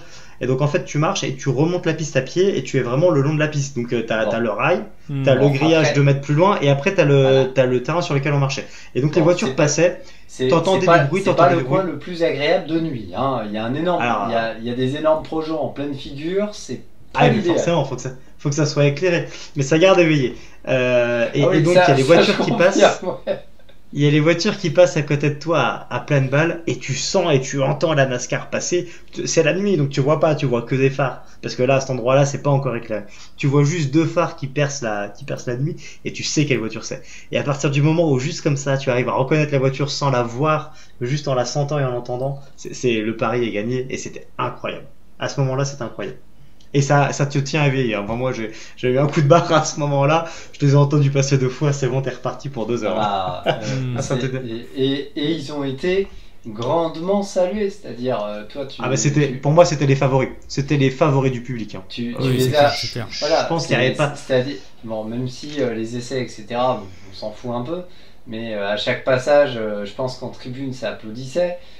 Quand il y a eu la Super Pole, pareil, ça a applaudi. Et pendant la course, au moins pendant les 2 ou 3 premiers passages, on va dire au moins le premier passage, parce qu'on va peut-être revenir sur la course. C'est vrai qu'au début ça a été un peu mouvementé, mais à chaque passage, elle était applaudie. Hein. Ah bah quand elle est revenue en piste après son problème technique vers midi, là ouais, elle était encore plus applaudie. Et ce qui est marrant, c'est que Philippe Chéreau, donc un des deux commentateurs de la NASCAR sur Automoto la chaîne en France, était au Mans ce week-end et a pu rencontrer tous ces amis de la NASCAR, et en particulier Hendricks et en particulier Jimmy Johnson. Et Jimmy Johnson disait dans une de ses vidéos qu'il était super étonné de voir qu'il y avait autant d'amateurs de NASCAR en Europe et en France, qu'il y avait autant de gens qui connaissaient le sport, qui étaient ravis de les voir, et que c'était aussi populaire et qu'ils étaient devenus la coqueluche et les favoris du public. Donc il était très étonné, et je trouve ça assez notable et assez marrant à voir, alors que il y avait Porsche, il y avait Ferrari, il y avait Toyota en tant que français, il y avait Peugeot, pas Toyota, il y avait Peugeot, donc en tant que français ça nous fait toujours un petit quelque chose. Il y avait du beau monde aussi quand même en GTE, mais c'est le Garage 56, c'est la NASCAR qui avait fait chavirer les cœurs, et je trouve ça incroyable. Et du coup, Pierre, toi, tu nous as pas donné ton top 3 sur... Alors, moi, ça va être 100% américain, c'est-à-dire pour la première et la deuxième place, il n'y a pas match. Thomas, je te rejoins. La Garage 56, un vrai bonheur. La Cadillac, il m'a fallu un peu de temps pour apprivoiser le bruit. Là où j'ai vraiment pris mon pied, c'est ligne droite départ arrivée et virage d'un lobe. Ça là-dessus, elle était monstrueuse à chaque passage. La sonorité du moteur fait que t'as l'impression qu'elle passe à 2 à l'heure. C'est un truc incroyable. C'est ça. Oui. Par contre, quand les 3 Cadillacs passaient en même temps, mais en retenue. Il y avait des moments où les 3 Cadillacs passaient en même temps, ou alors une ou deux Cadillacs avec la NASCAR. C'était à mourir. Là, si t'avais pas de casque, pas de boule caisse ou un truc comme ça, c'est bon. Là, t'étais soigné pour le week-end. Hein. En ligne droite des stands, c'était une grosse erreur de pas avoir de bouchon. Oui. J'espère que personne n'a fait cette erreur parce que ça pouvait être douloureux. Tu pouvais avoir du bourdonnement pendant un petit moment. Et donc, du coup, ton troisième pour finir. Le troisième, la Corvette, parce que par rapport aux autres, il n'y a pas match. C'est-à-dire que ce soit Porsche, Aston, Ferrari, je pense que j'oublie personne. Non, t'oublies personne. Le bruit de la Corvette, il est au-dessus, quoi. Mais tu vois, la Corvette, si ça avait été la génération d'avant, j'aurais dit comme toi, mais sur cette génération-là... Que la C7R, mais... Moi, je trouve... Alors, le bruit, la performance, et je trouve qu'elle a quand même... Non, mais moi je t'ai dit, je trouve qu'elle a encore une belle, mais je préfère comme Thomas celle d'avant. Je préfère C7R qui est ma préférée de toutes, mais celle-là est quand même... elle a quand même un truc différent, quoi. Elle est, je sais pas, il y a un truc qui se passe quand tu la vois passer. Elle est vraiment. Je trouve ça dommage qu'ils en aient qu'une seule parce qu'elle est vraiment très très jolie. Oui. Et ton top 3, Clément, sans déconner, c'est là où on voit qu'on est des vieux quand même. Hein. On préfère. Non, parce que pas forcément. Ou des V8. Non, mais attends, la Toyota, quand elle passe, c'est qu'elle souffle. Les Porsche 919 en 2015. On a l'impression d'avoir un gros aspirateur. Qui faisait un bruit d'aspirateur Dyson en sortie de virage, mais justement, ce manque de bruit par rapport à l'efficacité du truc, ça te scotchait, quoi. Tu te demandais où t'étais et tu te demandais comment ce truc. À quel point ce truc pouvait être rapide. Donc c'est pas forcément une question de vieux moteurs et de vieux bruits. Moi j'étais pas fan des V10 de chez Dodge, j'ai trouvé trop strident, mais c'est juste que le V8 en fait te donne le V8 surtout de la Cadillac, je trouve, te donne cette impression de lenteur alors qu'elle va à 10 000 à l'heure, mais juste c'est en plus elle ressemble à Jackson Storm de Karts 3. Elle a vraiment une gueule, non mais elle est trop belle, franchement. Je me suis fait la même réflexion. Je la mets en deuxième place juste derrière la NASCAR, et en 3 je mets la Peugeot parce que la vraie hypercar c'est celle-là. Voilà, ça c'est une hypercar, c'est une voiture que tu peux retrouver dans le civil, que tu pourrais si jamais il la commercialisait. C'est une vraie gueule complètement différente et qui fonctionne quand même un petit peu. Ouais, non mais voilà, tu vois, la GR010. Techniquement, la GR010 ça aurait dû être ça. Et la Glickenhaus et ça aussi, hein. Et c'est une voiture qui... La Vanwall aussi, mais la Vanwall ne marche pas, donc ça c'est différent. Oui, la c'est ça. Ah, mais par contre, le son de la Vanwall est très très intéressant, ça fait bruit de vieille F1 un petit peu. C'était super intéressant aussi, j'aimais bien. C'est peut-être Villeneuve qui est venu avec un vieux mécachrome, on sait jamais. Ouais, du coup, Un super tech. messieurs, parlons Ah, un peu de pas la course, impossible, pas de impossible. cette course qui a commencé de façon chaotique, puisqu'on avait tous vu lors du tour de formation la pluie arriver sur le circuit, et ça n'a pas loupé, puisque dès le premier tour, la 311 s'est plantée, et ensuite voilà, aux sorties de la première chicane, Dans les Unaudières. et on a eu après Sortie une de la neutralisation première qui a duré chicane. combien de temps? 35 minutes à peu près? 40 minutes? Ouais, et Ouais. ça a été. ouais, C'était le la tarif. course a été C'était le achetée tarif comme ça minimum, alors c'était 35 jusqu'à minutes. 35 minutes. 1h30 du matin, je dirais. 20 heures. Non, parce que t'as eu le Ah ouais, moment, tu sais, où on a j'aurais été dit longtemps jusqu'à en 20h. À 20h, ça s'est Cielo bien passé. vers minuit. Pas en full course Cielo, je sais plus. Il y a eu Ah ça, bah, il y a eu- c'était. Bah, en fait, il y a- ça c'est. il y a eu un c'est le incident moment où- entre Ouais. une Ferrari et la Cadillac numéro 3 de Bourdet aussi. Hmm. Oui, mais ça c'était vers 18h de mémoire. Voilà. C'était vers Et derrière, 18h. bah, on a eu la pluie où ça a été, Ouais. notamment au niveau des virages Porsche, etc. Où ça a été. Écoutez, pour avoir été c'était dans une la vraie zone des patinoire, virages ça a Porsche au été, moment où il a le plu, gros merdier. je vous C'est-à-dire, confirme que c'était l'enfer sur Terre et que il a plu, mais d'une façon inimaginable. Et vraiment, alors d'ailleurs, je me souviens, j'ai appelé, pour ne pas vous cacher, j'ai appelé la compagne de Thomas quelques temps après qui était au niveau du paddock et qui m'a dit bah nous, il n'y a pas de pluie. Là, actuellement, tout se passe bien. On va rentrer au camping tranquillement. Ah bah nous on était au Dunlop jusqu'à 20h. Il faisait sec, alors il faisait moche hein, mais il faisait sec de chez sec. Il n'y avait pas une goutte de pluie et on comprenait pas parce que j'ai l'impression que le circuit était mouillé du tertre rouge au raccordement, donc à peu près Et- 85% du circuit. Et Sauf donc nous. des virages Ouais, à peu des près. virages Porsche au Dunlop à vol d'oiseau, il y a quoi, il y a 3 Et km. nous vraiment Et c'était vraiment mais on a c'était été le obligé de jour et la s'abriter nuit, sous le c'est pont vraiment du ça. virage Porsche. Il faisait Parce sec, que il y c'est le avait seul que dalle. endroit où la pluie enfin c'était vraiment très très impressionnant, ça pleuvait mais très très fort quoi. C'était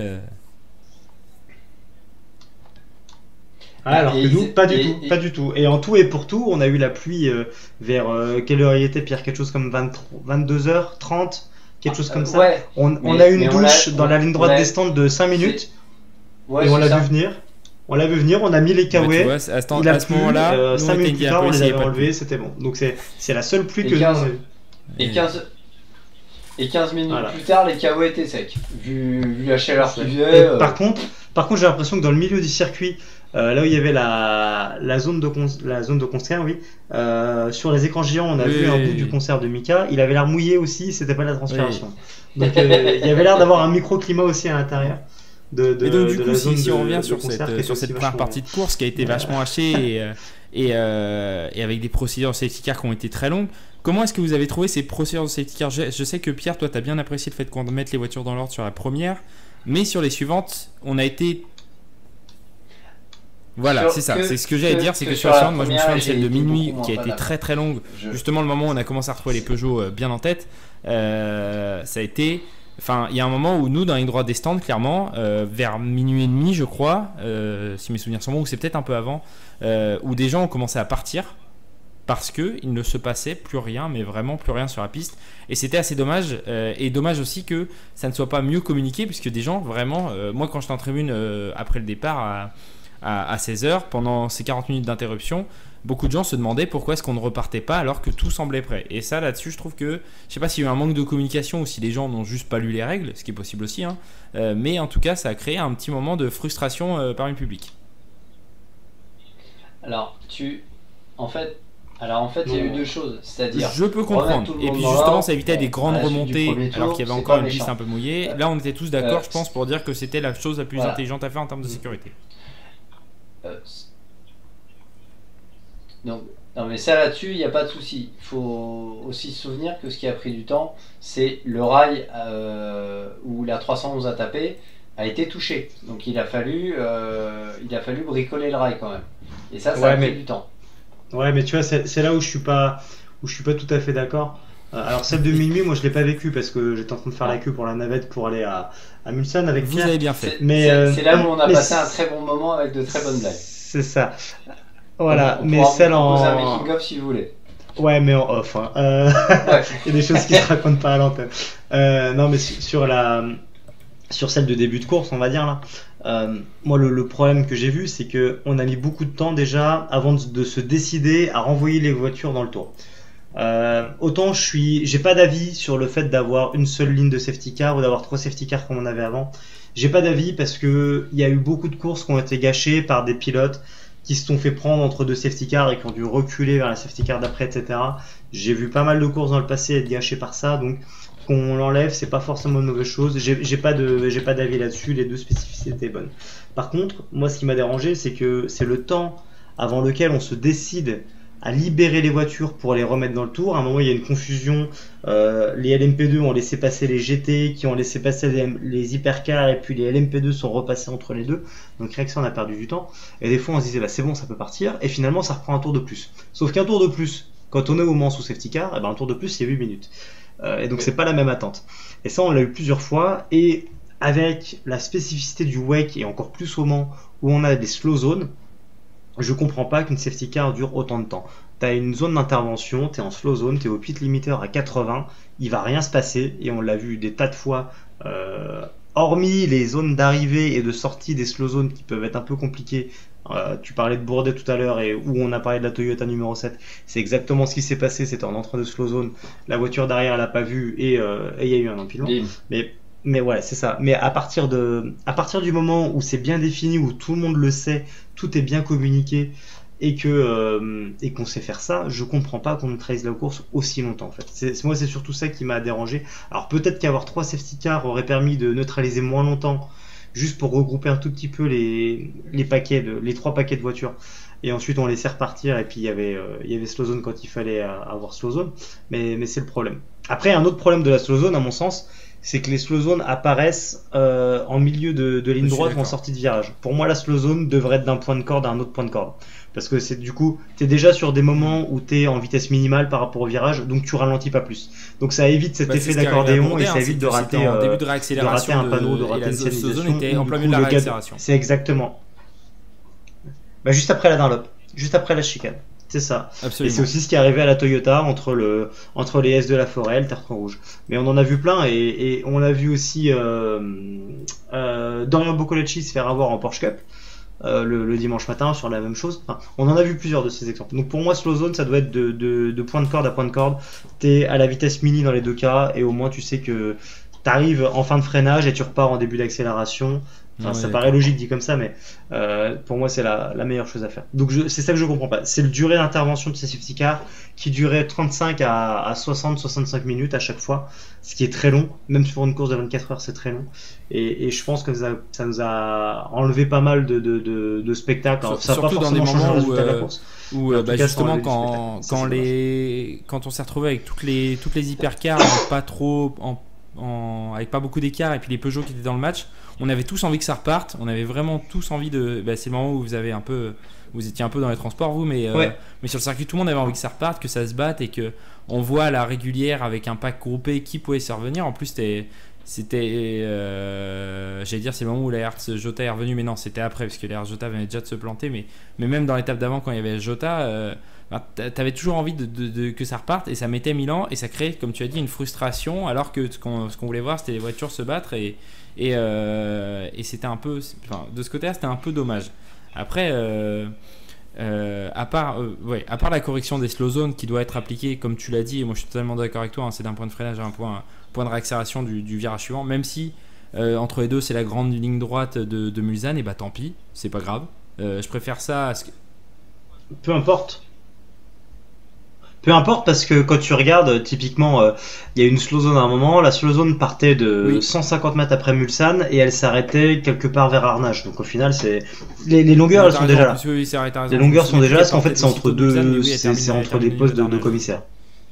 Donc les longueurs sont déjà là. Ouais. Mais si, on a vu des voitures accélérer et re-ralentir, surtout de nuit quand on était à Mulsanne, on l'a vu plusieurs fois. Et on a vu des voitures arriver sur le début de la slow zone, et drapeau vert déclenché, et c'était la cohue sous nos yeux. On a vu la cohue avec du coup des voitures qui repartent pas en même temps, parce que t'as des GT, t'as la NASCAR, t'as la NMP2, t'as les hypercars, ils accélèrent pas tous de la même façon. Et en plus de la réactivité des pilotes, surtout de nuit. Donc, ça crée de la confusion inutile pour moi. Sur la course en soi, ensuite, sur ce qui s'est passé le lendemain, on a eu une bataille quand même dans les 3 catégories quasiment jusqu'au bout. Alors, côté hypercar, ça s'est arrêté à 1 heure de la fin, mais honnêtement, sur ces 15 dernières années, combien de fois on a eu la décision qui s'est jouée à 1 heure de la fin? Je pense que ça se compte sur les doigts d'une main, et encore, je suis très gentil quand je dis ça. Ouais, c'est clair.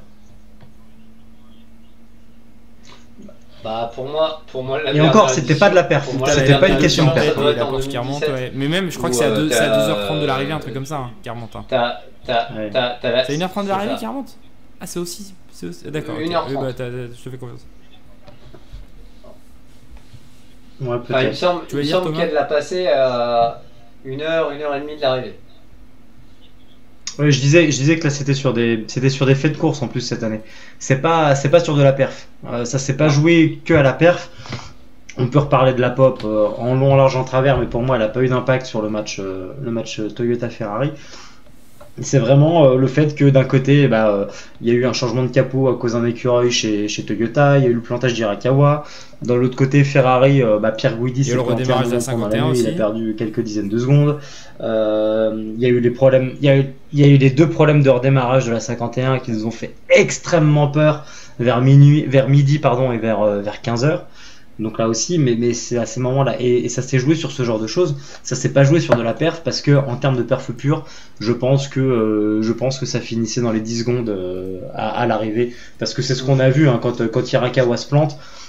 Et si on prend en compte derrière les problèmes qu'a eu la Ferrari à perdre deux fois 50 secondes à peu près, je pense que ça finissait à 10 ou 20 secondes à l'arrivée dans un sens ou dans l'autre en fonction du rythme.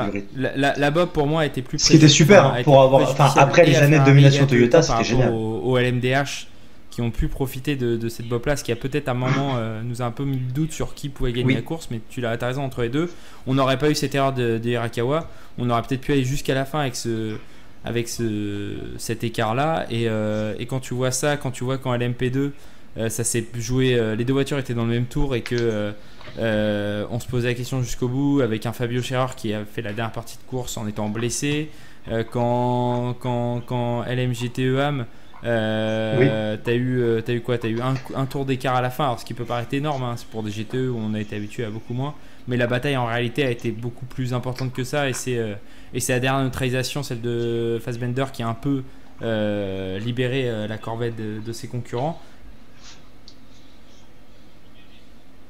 En LMGT-EAM, c'est tout le podium qui était indécis, parce qu'il y a eu les 3 qui étaient sur le podium, la 33, la 25, la 86. La Gulf Racing, pardon, et la Iron Dams, t'étais...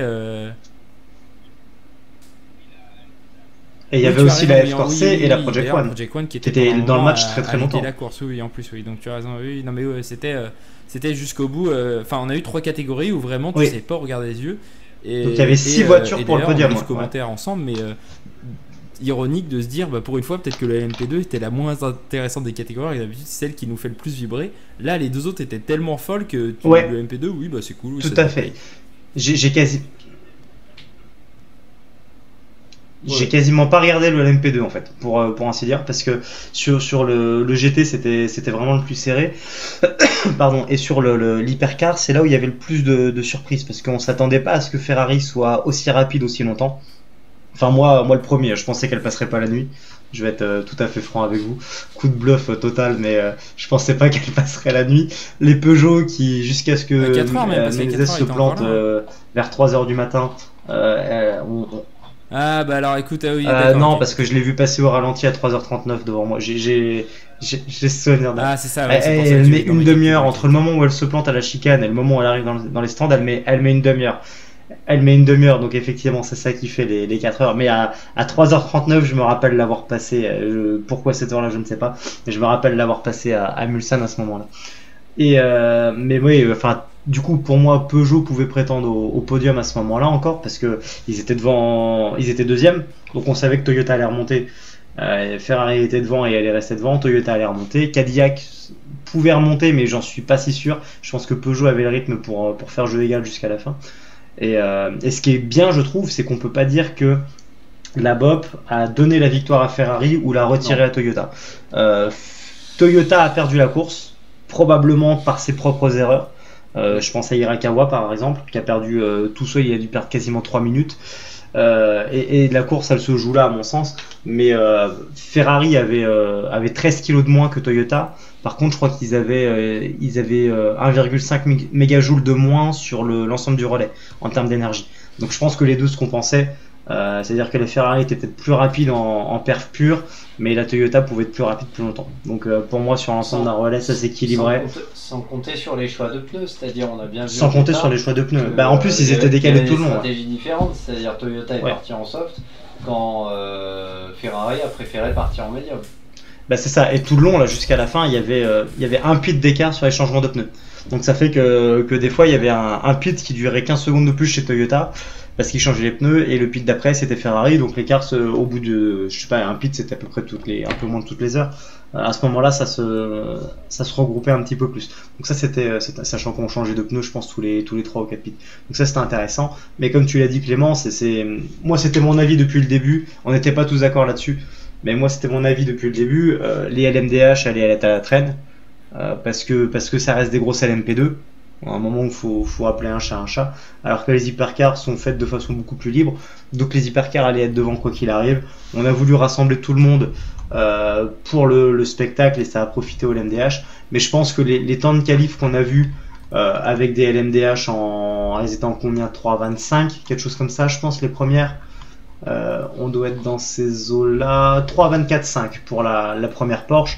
Je pense qu'on n'était pas loin de la limite, alors que les Toyota et les Ferrari en 3,22, 3,23, je pense que ça peut aller 5-6 secondes plus rapide facilement, et on doit être pas loin des records absolus si on les laisse vraiment s'exprimer. Donc bon, c'est peut-être le côté positif, c'est que le peloton est serré. Le côté un peu décevant, c'est qu'on n'a pas toutes les perfs, mais ça permet de pas avoir aussi une course à l'armement qui a tué le MP1 il y a que la base 4-5 ans. LMP2 dont tu parles, c'est une base qui normalement roulerait plus vite aujourd'hui que les LMH si elle s'était pas bridée. Donc, oui, non mais c'est ça. Donc c'est que plus, pour moi les records en LMP2 sont les autour de LMH 3,25 justement. Peuvent s'améliorer encore, mais moi je suis aussi d'avis que les LMDH peuvent avoir un potentiel dans l'avenir et que la bataille entre les deux est vraiment très très intéressante. Et autant de technologies différentes et de voitures avec des looks différents, ça m'a fait bien plaisir là-dessus, qui était dans la bataille. Enfin, quand on a vu vers minuit 1h qu'il y avait 5 constructeurs encore différents, on se disait peut-être qu'avec un peu de chance c'est leur année. Voilà. Ouais. C'était incroyable. Incroyable. Et c'est peut-être aussi les petits constructeurs non hybrides qui ralentissent tout le monde. Un Glickenhaus ou un Vanwall, ils sont pas du tout dans le rythme. C'est peut-être ça, même si finalement Glickenhaus finit pas si mal et finit devant les Peugeot et les Porsche.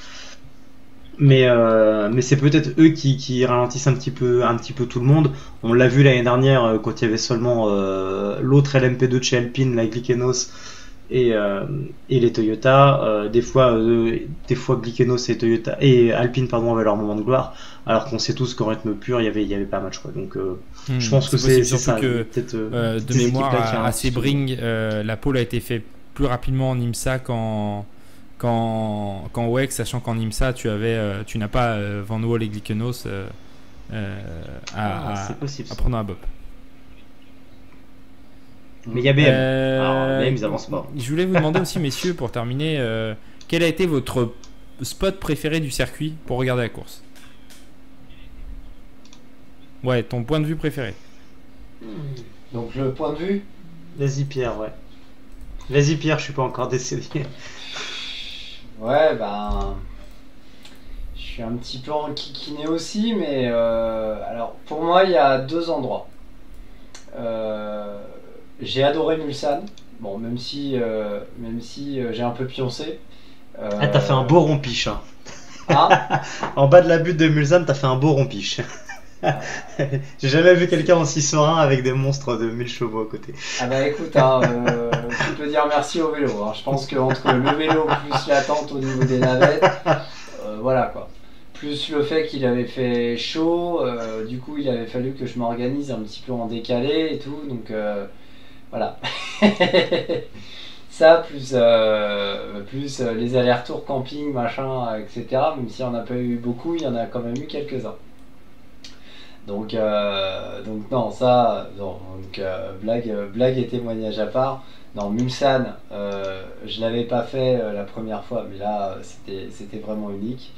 Euh, J'étais avec un autre copain au niveau des S de la Forêt. Les S de la Forêt, pour vous situer, c'est juste après la passerelle Dunlop. C'est-à-dire c'est cette grande descente qui ramène soit sur la droite sur le Bugatti, soit derrière, ça emmène après le petit enchaînement sur le tertre rouge. C'est magnifique, c'est-à-dire on voit une longue pleine charge. Il y a des audacieux qui tentent de passer. Où c'est un bon coin aussi pour passer les retardataires. Et c'est là où on voit vraiment les différences entre les voitures, c'est-à-dire on voit les hypercars où ça relâche, mais un chouille l'accélérateur et claque ça remet, et hop, ils font ça en un claquement de main. On entend les LMP2 où paf, ça rétrograde, ça pète bien dans les oreilles et hop, ça passe. Idem pour les GT où ça arrive pleine berzingue et bam, bam, hop, et boum, boum pour repartir. Donc c'est vraiment sur cet enchaînement, je trouve, où on peut voir les niveaux de performance, on va dire. Point positif, il y a des arbres qui ont été plantés il y a quelques années. Ce qui permet d'avoir des coins d'ombre. Donc ça, quand il fait chaud, et on peut vous témoigner que samedi après-midi, au moment du départ, il faisait chaud, même s'il y avait des gros nuages noirs. Voilà, on avait quand même un peu cuit. Et dimanche, par contre, on était sur le grill du barbecue, quoi. Enfin, pour ceux qui n'étaient pas en tribune, c'était le grill du barbecue. Moi, c'est mes 2 points. C'est-à-dire les S de la Chapelle, comme j'ai coutume de les appeler, et Mulsanne. Vas-y. Ouais, moi j'aurais tendance à commencer par les endroits qui m'ont déçu. Indianapolis / Arnage, finalement un petit peu déçu. Parce que même dans Indianapolis où ça arrive assez fort, c'est pas si impressionnant parce que tout est dégagé. Et en fait, on a une bonne vue et on se rend pas bien compte de la première cassure là, au moment d'arriver dans la zone de freinage finalement. Donc un petit peu déçu de cet endroit là. Déçu aussi complètement des virages Porsche. Pourtant j'étais dans le premier droit là et je voyais le gauche qui suit et j'y étais pendant l'hyperpole, donc au moment où les voitures allaient le plus vite et on n'avait pas d'impression de vitesse du tout. Et en plus de ça on a vu la course Road to Le Mans après, alors autant vous dire que c'était une purge internationale. Mais ces endroits assez déçus, plutôt content, voire très content pardon, de là où j'étais pour le départ, c'est-à-dire au niveau de la chicane Dunlop. On était au premier point de corde, c'était vraiment sympa. C'était un super endroit, ça doublait, on les voyait sortir du Dunlop, etc. Juste à côté du bâtiment Peugeot. Juste à côté du bâtiment Peugeot Sport, exactement. Le regret sur cette zone, c'est qu'on les voyait pas forcément très longtemps. Dans le même genre, il y a le tertre rouge qu'on a fait pendant les qualifs du mercredi, qui est sympa aussi, mais quand il y a du monde, tu vois vite pas grand chose. Puisque tu as vite du monde devant toi, donc soit tu vois bien le tertre rouge, soit tu vois bien la sortie des de la forêt, mais pas les deux. Donc ça c'est un peu décevant. Mulsanne très très bien, surtout de nuit, c'est un lieu de dépassement, on voit les voitures arriver très très vite, freiner très très fort et repartir tout aussi fort, donc c'est très impressionnant. Mais je pense que comme toi Pierre, j'ai pas vu la course à cet endroit là, mais j'ai vu une partie des essais à cet endroit là, les S de la Chapelle. Pardon, quand tu es en bas de la tribune, donc vraiment côté Chapelle, que tu vois toute la descente à partir de la passerelle Dunlop jusqu'à quasiment au tertre rouge, il y a une descente, etc. Et ça de nuit, ça doit être assez sympa. Enfin, j'ai vu un bout de nuit, mais en essai, mais en course, ça doit être vraiment très très sympa. Et ouais, c'est peut-être un des meilleurs endroits du circuit. Moi, un de mes endroits préférés, c'est et toi, Clément, de mettre sur les stands du karting et de voir la sortie des Porsche plus le virage de Maison Blanche. Oui. Je trouve que c'est un endroit, il y a une fluidité dans cet enchaînement qui me plaît énormément. Je trouve ça très poétique comme endroit. Après, les S après le Dunlop, c'est peut-être mon endroit préféré, surtout en se posant à côté intérieur du circuit et les regarder prendre la courbe Côté extérieur, j'aime bien, mais il Ah faut ouais. vraiment être. À côté faut vraiment extérieur, être moi juste, j'avais bien aimé. J'avais bien aimé côté à extérieur. mi-distance entre la sortie DS et Tertre Rouge, quoi. C'est là où tu as vraiment un spot, mais il y a beaucoup de monde, mais c'est un spot très sympa aussi, où justement avec les courbes, Oui. je trouve que tu vois super bien. Sur Indianapolis et Arnage, j'aime pas trop Arnage, mais j'aime plutôt Indianapolis, je dois avouer. Moi j'aime bien ce côté ralentir dans un virage, une espèce de grosse courbe à droite. J'aime beaucoup le change. Bah, Ouais, c'est juste tout que dépend ça où rend, tu te ça mets, rend quoi. Il y a pas deux aussi bien tribunes, il depuis faut le vraiment point de vue. te mettre le plus loin possible C'est du surtout virage ça. d'Indianapolis pour vraiment Ouais. apprécier l'arrivée dans la courbe.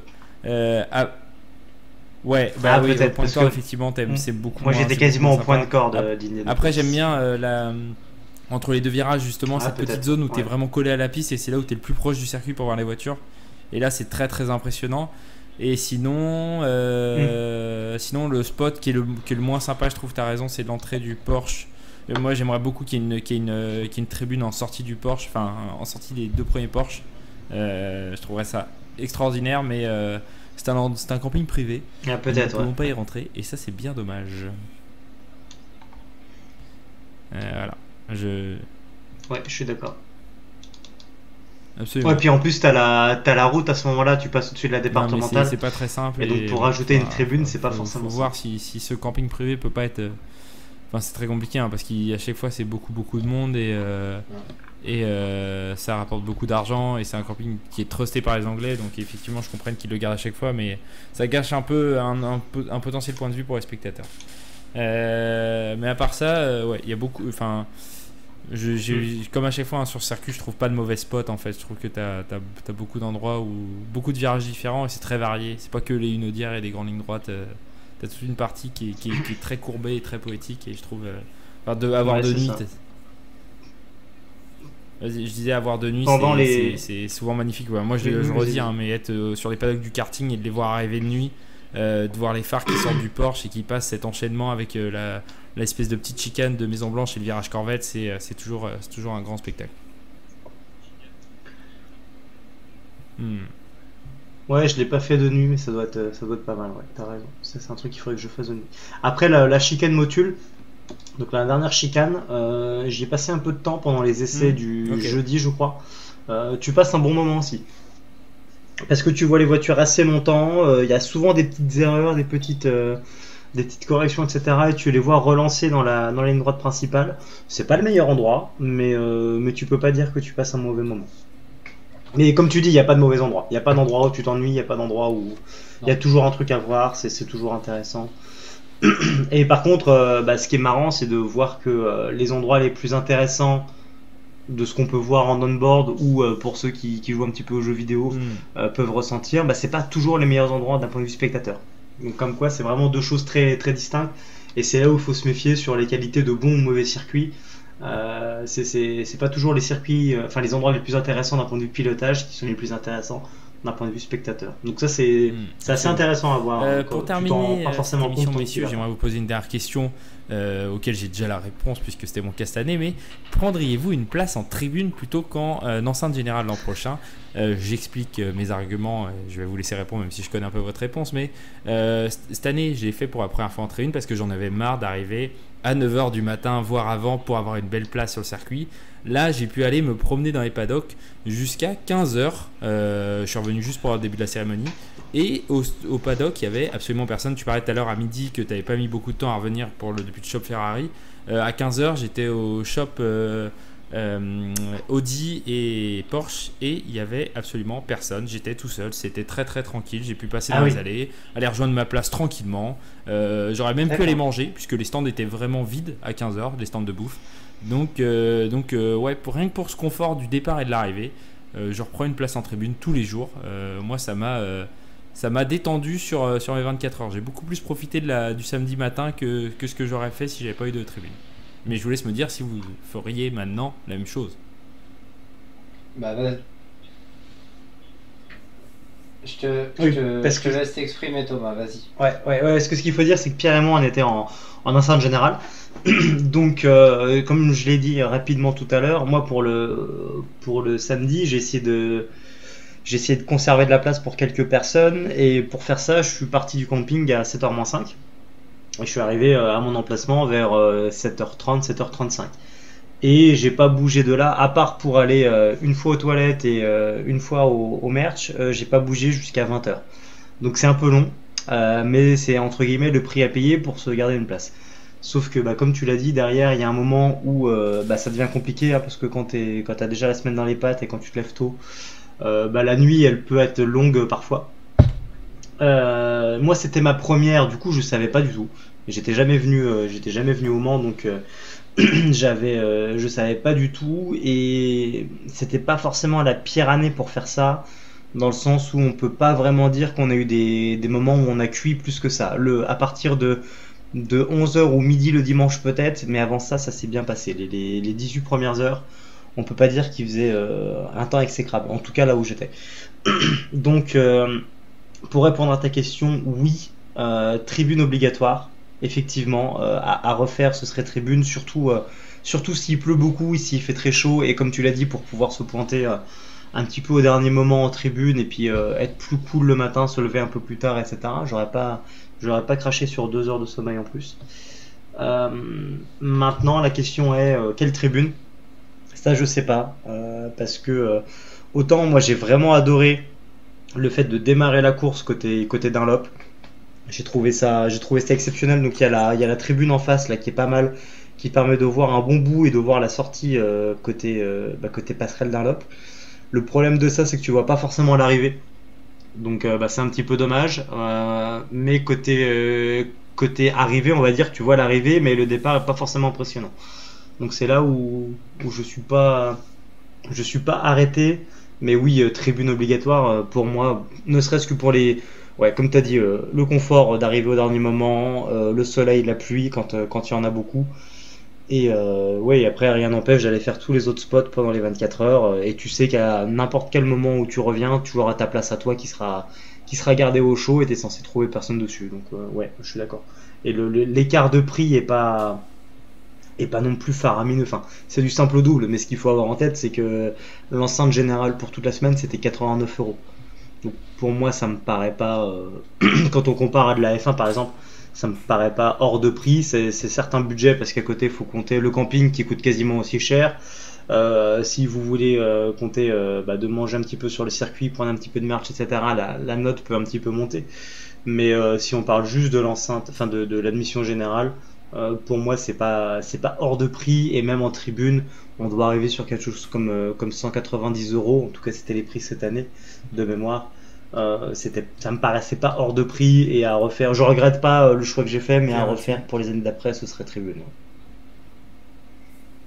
Et Pierre, ouais. Je pense un peu comme vous, c'est-à-dire tribune fortement recommandée, ne serait-ce que sur un côté organisationnel. C'est la première chose.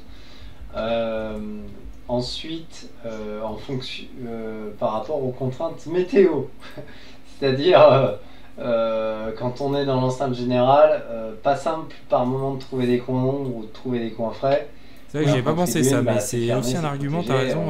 Ça, au niveau de la pluie, dans les deux cas, qu'il fasse beau, c'est vrai que. Voilà.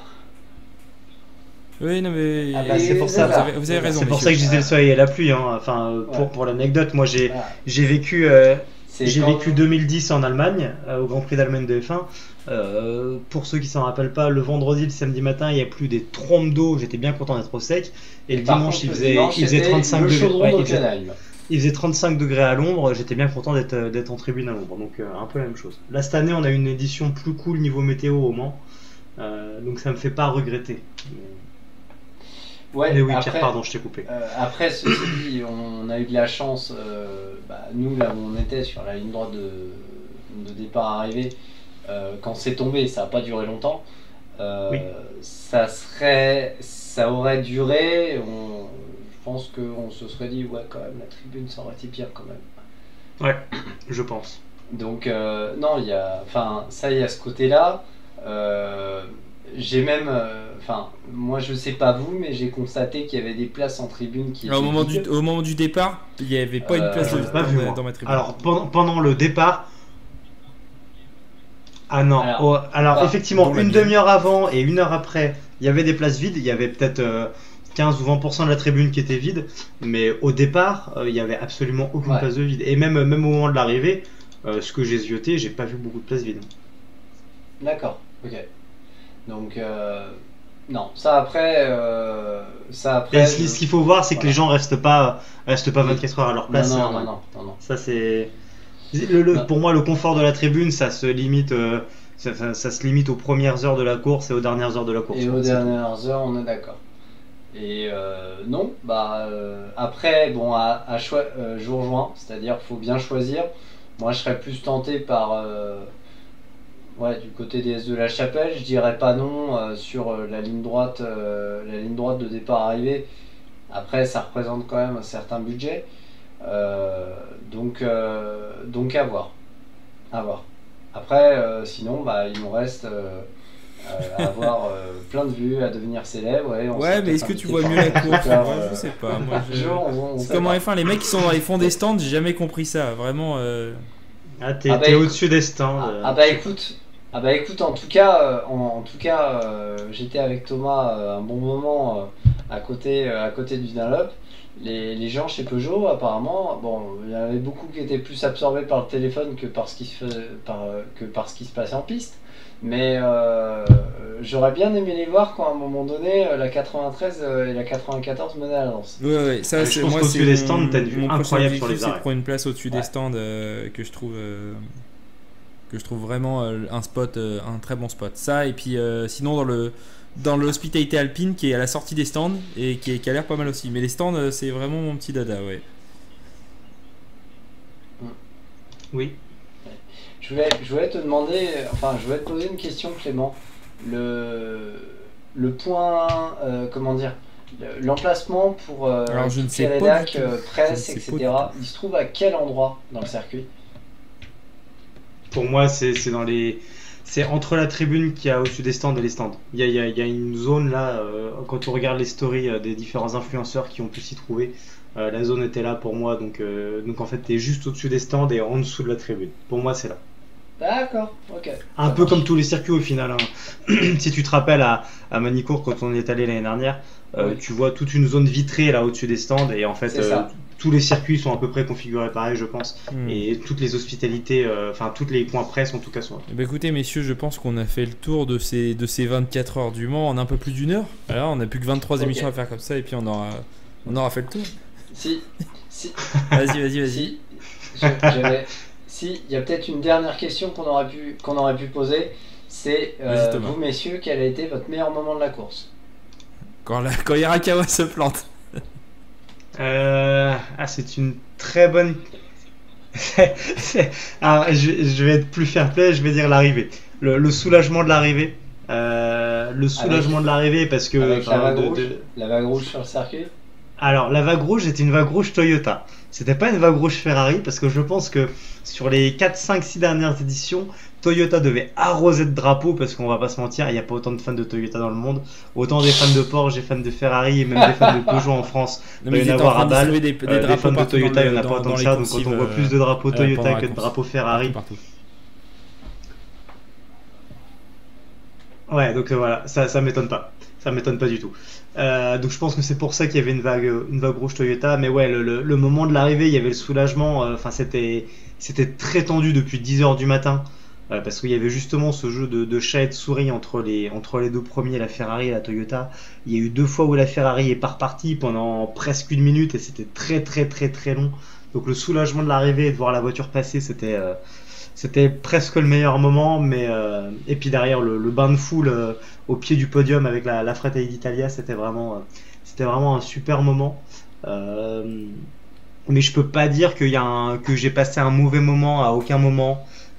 Tout était appréciable, chaque moment avait son charme. Bon, effectivement, il y avait le trajet jusqu'à Mulsanne en navette, c'est pas là où je me suis le plus amusé, mais globalement, chaque partie de la course avait son charme. Il y avait souvent des choses à voir. C'est dommage qu'on ait eu beaucoup de safety car, mais à part ça, je peux pas dire qu'il y avait un mauvais moment. Mais oui, l'arrivée restera le meilleur moment cette année pour moi. Bon, ça va, sur les trajets en navette, t'étais quand même en bonne compagnie. Ah C'est oui, toujours là, très au long, niveau de très la long, compagnie, il n'y a ouais. rien à dire.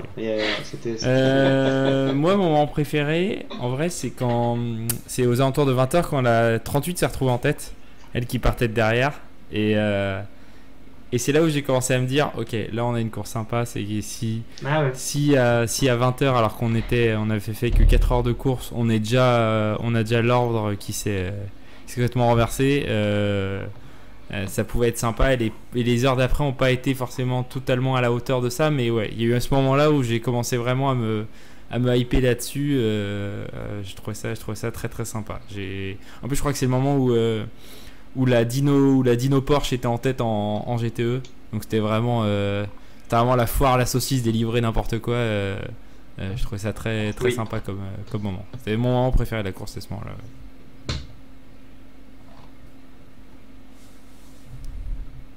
Et toi, Pierre? Alors moi, il y a eu 2 moments. Le premier, c'est au jeu des safety cars, des arrêts, etc., de voir les Peugeot en tête. Alors que, on va être honnête, on a été ultra médisants, même chez Peugeot. Bon, on va attends, quand Carlos Tavares dit je prends une photo pour immortaliser parce que ça arrivera plus, ça en dit long. Hein. Ça en dit long. Bon, en vrai, on avait fait des paris entre nous, surtout avec Clément, pour savoir à quelle heure les Peugeot allaient abandonner. Voilà, on va être honnête. Ça, c'est la première chose. Bon, après, on s'est appuyé aussi sur les tirs en interne. C'est-à-dire, en interne, ils donnaient pas cher de leur peau. Mais tout de même, on était très peu optimistes, et c'est vrai qu'il y avait un certain plaisir à les voir en tête. Ça a été super plaisant de les voir en tête. Moi, je me souviens. L'image que je garde, c'est la liesse et l'engouement qu'il y a eu au niveau du public. Alors, on savait qu'ils avaient pas vraiment de chance, quoi. On savait que ça allait rentrer dans l'ordre. Mais quand même, de les voir passer pendant quelques tours en tête, il y a eu un certain engouement populaire, etc. On a senti qu'il y avait vraiment un regain d'intérêt, et qu'après un bon moment sous safety car, ça faisait plaisir de voir De Leon en tête. Ça, c'était le premier moment. Et le deuxième, je l'ai vécu avec Clément. Alors, pas en direct, on l'a pas vu sous nos yeux, mais on était au camping, on était sur le point de repartir, et puis là on entend le speaker qui commence à s'éloigner. On est allé à l'écran géant du camping. Attends, regarde. Et on regarde, on se retourne, on voit l'écran géant du camping. C'est le moment où la 51 dans les Unodières a doublé la numéro 8. Et ça, quel moment, ouais. Par l'extérieur, franchement, c'était propre, c'était osé. Et franchement, c'était vraiment un trip monumental. C'est vrai que c'était un super moment aussi. Il y avait encore beaucoup de tension, mais c'était un très bon moment. Donc, oui, là je pense que on a fait un petit peu le tour. Ouais, je pense, on est bien là. C'était une bonne question. J'ajouterais juste un remerciement tout particulier à Cetram. Pour faire des tramways taille Schtroumpf. C'est vrai qu'ils ont l'air tout petits, les tramways du Lycée. Éventuellement, il y a possibilité d'avoir, comme nos amis américains. C'est ça. Non, mais je te confirme, c'est des tramways dedans. S'il y a la possibilité l'année prochaine de passer des 7 nains au merchandising garage 56 avec le 4XL, on dit pas non. Des TGV, quoi. Voilà, le salut est passé. Merci beaucoup. Ciao, bonsoir. De toute façon, on l'a déjà dit, mais on s'attendait vraiment à pire pour une édition qui était à guichet fermé, la première de l'histoire à guichet fermé, et ça ne s'est pas trop mal déroulé dans l'ensemble. On n'a pas entendu trop d'histoires, en tout cas pour le moment, trop d'histoires désastreuses. Donc là-dessus, on est assez agréablement surpris. En plus, Ferrari a gagné, donc alors là, Thomas, c'était vraiment l'édition sur laquelle venir. Si c'est pour qu'à chaque fois que tu viennes Ferrari gagne, ne reviens plus. Là. Vous étiez pas là. Heureusement que vous étiez pas là. Non, si. Non, mais attendez, quand la 51 a doublé la 8 et quand la Ferrari est passée la 8, j'ai rage quitte à l'arrivée. Mais déjà, au moment où Hirakawa se sort, je rage quitte dans ma tête. Là, c'est... Enfin bon. Merci messieurs pour cette émission de débrief quand même qui était très sympa, où on a pu ressasser ce très beau week-end des 24 heures du Mans, qui s'est globalement bien déroulé d'ensemble. Il a fait bon, il y avait du spectacle en piste, c'était très agréable. Et puis on se retrouve très vite hein, parce que les saisons très beaux reprennent. vainqueurs. Après cette parenthèse enchantée du Mans, le sérieux reprend. Et quelque chose me dit qu'on va en Amérique du Nord en F1 dans pas longtemps.